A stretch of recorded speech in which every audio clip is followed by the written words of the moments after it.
সৃষ্টিকর্তা আমাদের মানবদেহকে এমনভাবে সৃষ্টি করেছে, আমরা যেখানে যে স্থানে জন্মগ্রহণ করেছি সেখানকার স্থানীয় বা দেশীয় খাবার যদি গ্রহণ করি তাহলে তুলনামূলকভাবে কিন্তু আমরা বেশি ভালো সুস্থ থাকব, আমাদের পুষ্টি চাহিদাও খুব ভালোভাবে মিটবে। এ কারণে কিন্তু বর্তমান বৈজ্ঞানিক কর্মকর্তা বা বিজ্ঞানীরা চেষ্টা করছেন দেশীয় খাবারগুলো সংরক্ষণ এবং জাত উন্নয়নের চেষ্টা করছে।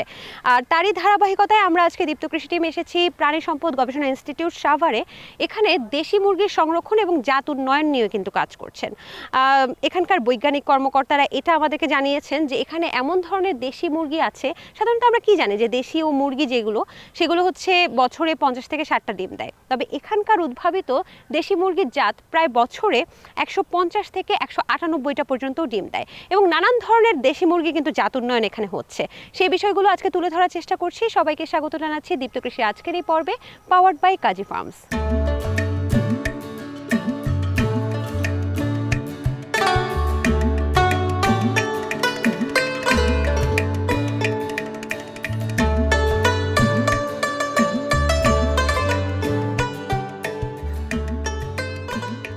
দর্শক, দেশি মুরগির সংরক্ষণ, উৎপাদন এবং জাত উন্নয়ন নিয়ে আরও বিস্তারিত জানার জন্য এই পর্যায়ে আমরা কথা বলবো বাংলাদেশ প্রাণী সম্পদ গবেষণা ইনস্টিটিউটের পোলট্রি উৎপাদন ও গবেষণা বিভাগের ঊর্ধ্বতন বৈজ্ঞানিক কর্মকর্তা মোহাম্মদ ইউসুফ আলীর সাথে। ভাই, আপনি জেনে কিন্তু খুশি হবেন যে দীপ্ত কৃষি কিন্তু আমরা বিভিন্ন অঞ্চলে এবং প্রান্তিক জনগোষ্ঠীর কাছেও যাই এবং সেখানে দেখি খামারিরা এখন দেশি মুরগি উৎপাদনে অনেক বেশি সক্রিয় হচ্ছে। তো আপনারা তো দেশি মুরগি নিয়ে কাজ করছেন, বর্তমানে চলমান কি গবেষণা আছে দেশি মুরগি নিয়ে? বাংলাদেশ প্রাণী সম্পদ গবেষণা ইনস্টিটিউট মূলত দেশীয় যে জার্মপ্লাজমগুলো আছে এর মধ্যে আছে দেশীয় মুরগি, দেশীয় গরু বাছুর থেকে শুরু করে যে জার্মপ্লাজমগুলো আছে এগুলো নিয়ে গবেষণা, সংরক্ষণ এবং উন্নয়নের কাজ করছে। বর্তমানে বাংলাদেশে যে কমার্শিয়াল স্ট্রেইনগুলো আছে মুরগির এবং দেশি মুরগি, মিট প্রোডাকশনের ক্ষেত্রে 60-40 রেশিও এবং ডিম প্রোডাকশনের ক্ষেত্রে 50-50 রেশিও। এই যে দিনে মানুষের ভিতরে দেশি মুরগি, দেশীয় জাতের প্রতি চাহিদা বেড়ে যাচ্ছে, সচেতন নাগরিক যারা পুষ্টি স্বাস্থ্য বিষয়ে বেশি সচেতন, কনসার্ন, তারা এখন ফুড সিকিউরিটি নিয়ে ভাবছে না, ফুড সেফটি নিয়ে ভাবছে। তারই ধারাবাহিকতায় আমরা চিন্তা করেছি যে এই শ্রেণীর মানুষেরা কিভাবে সেফ প্রাণীজ আমিষ পেতে পারে। দেশীয় জার্মপ্লাজম, দেশীয় জাত ব্যবহার করে আমরা এই ধরনের কার্যক্রম হাতে নিয়েছি। তাই বাংলাদেশের গভর্নমেন্ট এবং বাংলাদেশের যে আমাদের রাষ্ট্রীয় ব্যবস্থা এখানে নিজস্ব জাত তৈরির ক্ষেত্রে জোর প্রদান করেছেন এবং আমাদেরকে অর্থায়ন করেছেন যাতে আমরা নিজস্ব জাত ব্যবহার করে নিজস্ব খামারিদেরকে এই যাত্রা সরবরাহ করতে পারি, যেটা গ্রামীণ পরিবেশে কম খরচে, কম স্বাস্থ্য ব্যবস্থাপনায় কম টাকা ইনভেস্ট করে তারা যেন লালন পালন করতে পারে এবং কন্টিনিউয়াস একটা প্রোডাকশন পায়। আপনার কথার সাথে আমি একেবারেই একমত। তারপর একটা বিষয় আমরা শুনে থাকি যে যেই রিজিয়নে বা যেই এলাকায় যে মানুষগুলো বসবাস করে সেখানকার আশেপাশের যে খাবারগুলো সেই মানুষের আবহাওয়া এবং প্রকৃতি এবং শরীর গঠনের সাথে যুক্ত বা সেটা তাদের জন্য ভালো হয়, এটা কতটুকু সত্য? এটা একদম সায়েন্টিফিক। আমি যদি আপনাকে সহজভাবে ব্যাখ্যা করি, যেই মানুষ, যেই জেনারেশন বা যে জনপদ যেখানে সৃষ্টি হয়েছে তার আশেপাশে যে ধরনের খাদ্যর উপাদানগুলা বিদ্যমান, বডি অলরেডি সিগন্যাল দিয়ে দেয় কোনগুলা বক্ষণযোগ্য, কোনগুলা বক্ষণযোগ্য না। আমরা যেমন আফগানিস্তানের কথা যদি চিন্তা করি এবং কম্পেয়ার করি জাপানের কথা, আমরা একই মানুষ, আমরা যদি জাপানে যাই দেখব টোটালি খাদ্যাভ্যাস ভিন্ন। আমরা যদি বাংলাদেশে আসি ভাতকে আমরা প্রধান খাদ্য হিসেবে রাখি। কাজেই আমরা খাদ্য অভ্যাসের ক্ষেত্রে কোন ধরনের খাবার খাবো, কোনটা সেফ, এটা বডি বুঝতে পারে। এই জন্যই মানুষ দিনে দিনে চেষ্টা করছে সেফ ফুডের দিকে যাচ্ছে, দেশীয় খাবারের দিকে আবার ফিরে যাচ্ছে। তারই ধারাবাহিকতায় বাংলাদেশ প্রাণী সম্পদ গবেষণা ইনস্টিটিউট দেশের বিভিন্ন প্রান্তে ছড়িয়ে ছিটিয়ে থাকা যে দেশি মুরগির জাতগুলো আছে সেগুলোকে প্রথম সংরক্ষণ করার পরে তাদের মরফোলজিক্যাল স্টাডি করি যে এগুলো আসলে কী ধরনের খাবার খায়, তাদের পুষ্টি চাহিদা কেমন, তাদের রোগবালাই কেমন, তাদের ব্যবস্থাপনা কেমন, এগুলা গবেষণার পরে আমরা তাদেরকে উন্নয়ন করার জন্য কিছু গবেষণা হাতে নেই এবং আমাদের 15তম জেনারেশন চলছে। বাজারে যে সমস্যাটা আসলে ভোক্তারা ফেস করে সেটা হচ্ছে বিভিন্ন ধরনের দেশি মুরগি বলে বিক্রি করা হয় অন্য ধরনের অন্য জাতের মুরগি, যেমন সোনালী মুরগিকে অনেক সময় দেশি মুরগি বলে বিক্রি করা হয় এবং অন্যান্য জাতের মুরগিকেও দেশি মুরগি বলে বিক্রি করা হয়, তাহলে আমরা দেশি মুরগি চিনবো কি করে? দেশি মুরগির কয়েকটা বৈশিষ্ট্য আছে যে অরিজিনাল দেশি কোনটা হবে। কিভাবে বুঝবো? যেমন বাজারে যে দেশি মুরগি নামে চালিয়ে দেওয়া হচ্ছে, এগুলা দেখবেন শ্যাঙ্ক বা পায়ের ওইখানে দেখবেন একদম নিট অ্যান্ড ক্লিন। এটা যখন প্রথমেই দেখবেন তখন বোঝা যাবে যে এটা ফার্মের মুরগি। আচ্ছা। আরেকটা দেখবেন যখন ইউনিফর্মিটি, একই সাইজের, সব একই সাইজের হলে বুঝতে হবে। অনেক সময় আমাদের দেশি মুরগি যেগুলো আমাদের উন্নয়নকৃত এগুলাও ইউনিফর্মিটি যায়, বাট সেই ইউনিফর্মিটি হলো 80 to 85%। যখন দেখবেন এক লোক বা বিক্রেতা একই সাইজের অনেকগুলো মুরগি নিয়ে আসছে, তখন বুঝতে হবে যে, সাধারণভাবে বুঝতে হবে যে এটা কমার্শিয়াল। 2 নাম্বার আরেকটা বৈশিষ্ট্য যেটা, আমাদের যে প্রচলিত যে দেশি মুরগিগুলো বাংলাদেশে আছে সেগুলার শ্যাং তো ক্লিন থাকবে না, মানে আরেকটা পাটা ক্লিন থাকবে না, আরেকটা ওইখানে একটু ময়লা ময়লা থাকবে, আরেকটা ইয়োলিশ থাকবে না। আচ্ছা, মানে হোয়াইটিস্ট থাকবে হলো একদম কমার্শিয়ালটা, আর এটা ইয়োলিশও না হোয়াইটিস্টও না, একটু মাঝামাঝি। তবে আমি যতটুকু জানি যে আপনাদের অনেকগুলো শেড আছে যেখানে আপনারা গবেষণা কার্যক্রম পরিচালনা করছেন, কয়টা শেড আছে? আমাদের এইখানে দেশি মুরগির জন্যই 5টি শেড আছে, টোটাল 8টা শেড আছে আমাদের। তাহলে আমরা কি একটু যেতে পারি যে কোনো একটা শেডে? হ্যাঁ, আচ্ছা চলো একটু অবশ্যই। দেখে আসি।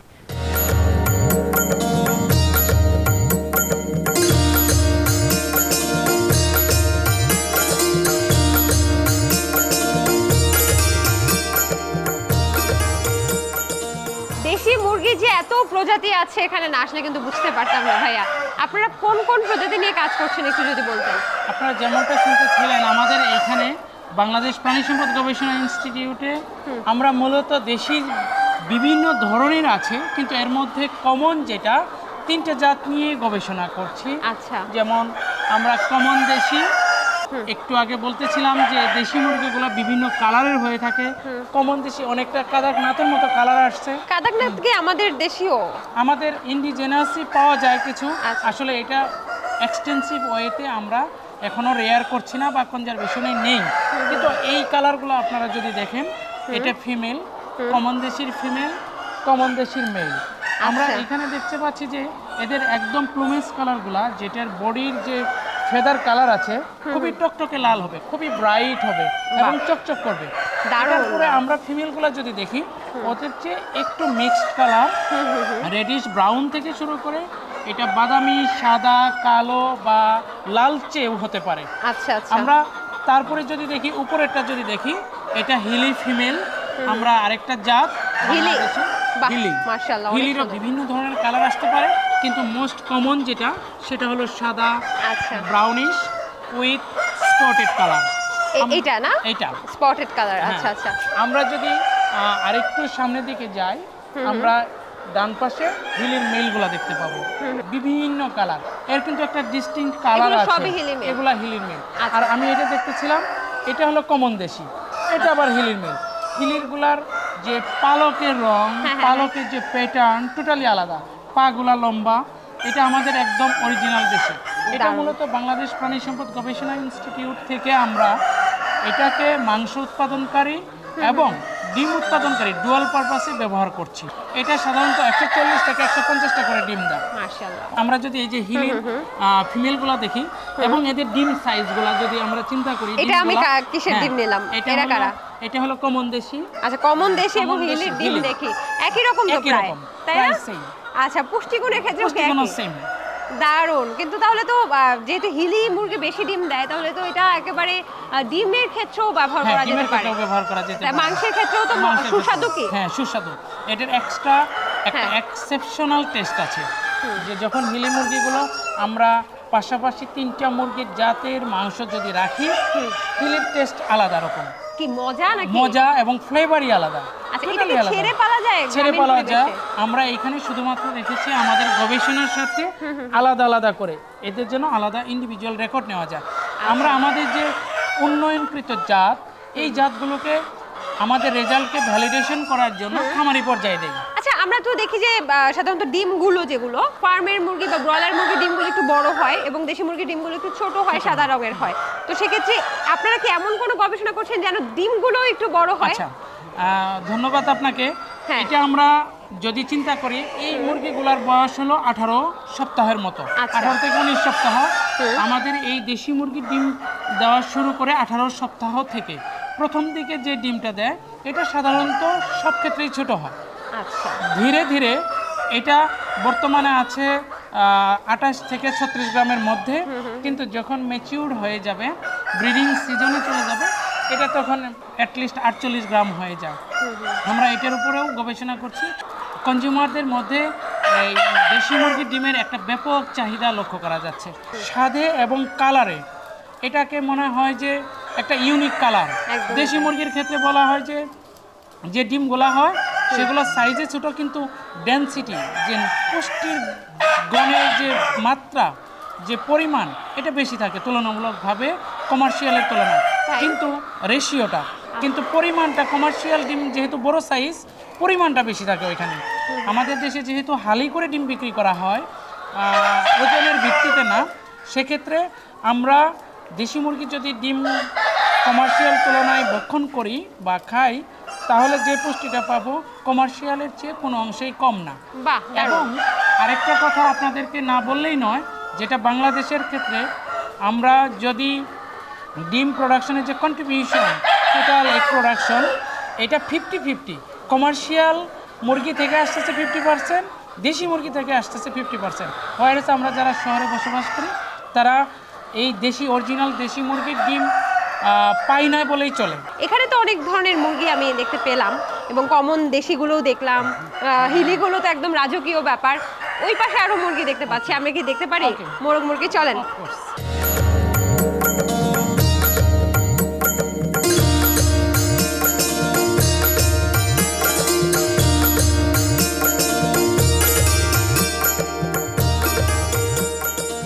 এখানে কি কি আছে একটু যদি বলতেন। আমি যেমনটা বলতেছিলাম যে আমাদের বাজারে যে দেশি মুরগির নামে যে মুরগিগুলা বিক্রি করা হচ্ছে, প্রায় সব ক্ষেত্রে আমরা প্রতারিত হচ্ছি।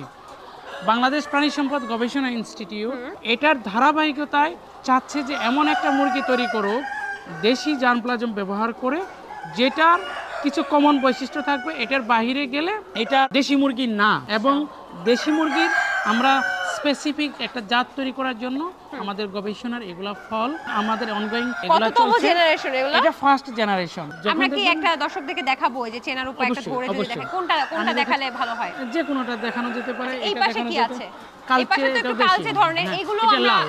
ন্যাচারালি দেখি, তাই তো? কমন দেশি, হ্যাঁ। আচ্ছা, এগুলো কমন দেশিগুলো একটু আমরা ধরার চেষ্টা করছি দর্শক। ও তো আচ্ছা, আমরা একটু চেষ্টা করছি যে ওকে বের করার, কিন্তু সাধারণত দেশি মুরগিগুলো শক্তি অনেক বেশি থাকে, অনেক শক্ত। এজন্য কিন্তু ওকে বের করাটা একটু ডিফিকাল্ট আচ্ছা। হয়ে যাচ্ছে। তবে দেশি মুরগি ধরাটা অত কঠিনও না। এই যে আমরা আমি দেখাবো। বলেন, দেখান। আচ্ছা, আমি যেটা বলতেছিলাম, দেশি মুরগির কিছু কমন বৈশিষ্ট্য আছে। আমরা পাগুলো যদি লক্ষ্য করি, পাগুলো একটু খসখসে থাকবে এবং এদের যে এরকম থাকবে, এবং পা খসখসে। ফুটপেট থাকবে। যেহেতু এটা আমরা কেজে করছি এই জন্য এরকম, কিন্তু ফুটপেট থাকবে একটু ক্লিন কম। আর আমরা যদি পালকের গুলা দেখি, এটার বয়স 18 সপ্তাহ, কিন্তু এটার ওজন প্রায় 2.5 কেজির উপরে। আমরা এমনটাই প্রত্যাশা করছি যেন কম দামে অরিজিনাল যে দেশিটা আছে, জেনুইন দেশিটা আছে, কনজিউমাররা পেতে পারে। এই জন্য আমাদের এই প্রয়াসের ফলস্বরূপ আমাদের এই এখনও পাবলিশড হয়নি, কিন্তু আমরা এই জাতগুলা তৈরি করে রেখেছি। আমরা ঠিক সময়ে হয়তো অদূর ভবিষ্যতে একটা সমাপনী প্রক্রিয়ার মাধ্যমে, প্রসেসের মাধ্যমে আমরা এগুলা ডিক্লারেশন দেব। আচ্ছা, মানে এই জাতগুলো দেখলেই আমি বুঝতে পারবো হ্যাঁ, যে এটা যে হচ্ছে এটা দেশি। দেশি। আর সেটাই তো শুধু পা বললেন, আর কোনো চিহ্ন কি নেই? আরও চিহ্ন আছে। আর কি চিহ্ন? এই যেমন এটার পাটা হবে এই শ্যাং লেংথ, লম্বা লম্বা পা হবে। আমাদের তৈরিকৃত যে জাত, এটার পাটা হবে অনেক লম্বা। আপনি যে যখন কমার্শিয়াল এবং ক্রসের যেগুলো আছে, এগুলো দেখুন পা খাটো, বডি মোটা, আচ্ছা, কিন্তু এটার পা থাকবে অনেক লম্বা। এটা মেইন বৈশিষ্ট্য। আর পালক তো বিভিন্ন কালার হবে, পালকটাও একটু চকচকে থাকে, চকচকে থাকবে, গ্লসিটা বেশি থাকবে। আচ্ছা, দারুণ। এবং মোরগ তো আসলে সচরাচর দেখেই বোঝা যায় যে দেশি মোরগ কিনা, কারণ এটার যে দর্শক দেখতে পাচ্ছেন যে এটার যে চেহারা সেটা দেখে কিন্তু আমরা বুঝতে পারি যে অনেক বড় একটা ঝুঁটি থাকবে এবং নিচে অনেকখানি ঝুলে থাকবে জিনিসটা, এবং বেশ শক্তিশালী হবে। কমার্শিয়াল মোরগ বা মুরগি কিন্তু এত শক্তিশালী হয় না দর্শক। আর 8 সপ্তাহের বয়স কত বললেন? 8 সপ্তাহে 1 কেজির উপরে হয়ে যায়, 8 সপ্তাহে 1 কেজির উপরে হয়ে যায় আমাদের গরু। ভাই আরো একটা বলে যে অনেক পরিমাণ খেয়ে থাকে এবং না, খাওয়া, এটা এক্স্যাক্টলি ঠিক না। হ্যাঁ। কারণ আমাদের দেশি মুরগির বা মোরগের যে খাদ্যের যে অভ্যাস বা খাদ্যের যে ফিড ইনটেক যেটা বলা হয়, এটা 120 থেকে 130 গ্রাম ম্যাক্সিমাম। আচ্ছা আচ্ছা, সারা দিনে 120 থেকে 30। দারুণ। তাহলে আমরা এই মোরগটা রেখে দেওয়ার চেষ্টা করছি দর্শক। দেশি মোরগ চেনার সবচেয়ে বড় উপায় হচ্ছে এদের অনেক শক্তিশালী। শক্তি থাকবে, যেই শক্তির সাথে আপনারা সচরাচর পারবেন না। আচ্ছা, আরো একটা মোরগ কিন্তু খামচি দেবে। আচ্ছা, আরো একটা মোরগ কিন্তু এনেছে ভাইয়া, এটা সম্পর্কে কিছু বলুন। বাবা রে বাবা, এটারও খুব কম বয়স, গ্রোয়িং বার্ড। এটা আমি যেমনটা বলতেছিলাম বিভিন্ন কালারে হয়ে থাকে, আচ্ছা। কখনো ইউনিক কালার হবে না।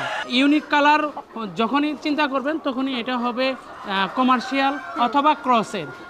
আমরা ওইটা দেখেছিলাম কালচে লাল, এটা কিন্তু একদম লালচে প্রায়, এবং আচ্ছা। সামনে ব্রাউনিশ আছে মানে এইখানে। দর্শক যেটা ভাইয়া বলতে চাচ্ছে যে একেবারে যদি শুধু এই কালারটা হতো তাহলে এটা সন্দেহজনক। হ্যাঁ, সন্দেহজনক। যখনই দেখবেন মোরগের গায়ে বা মুরগির গায়ে শুধুমাত্র এই কালারটা না, এখানে কালচে আছে, ধূসর আছে এবং নানান রং বেরঙের আছে, সেটা অরিজিনাল দেশি মোরগ। আচ্ছা, তারপরে আর কি? আরেকটা এটারও দেখেন সেম পায়ের যে আমি বলতেছিলাম যে এটা শ্যাং ল্যাং অনেক লম্বা, কম্পারেটিভলি অন্য। এটা হলো মেইন বৈশিষ্ট্য। খামারিরা তো অথবা কনজিউমারেরা অনেক কিছু ভিতরের জিনিস বুঝবে না, শুধু পাটা দেখেই বোঝা যাবে যে আসলে কোনটা দেশি কোনটা ক্রস। দারুণ, মাশাআল্লাহ, এটা দেখলাম বেশ ভালো এবং ওজনও তো বেশ মাশাআল্লাহ।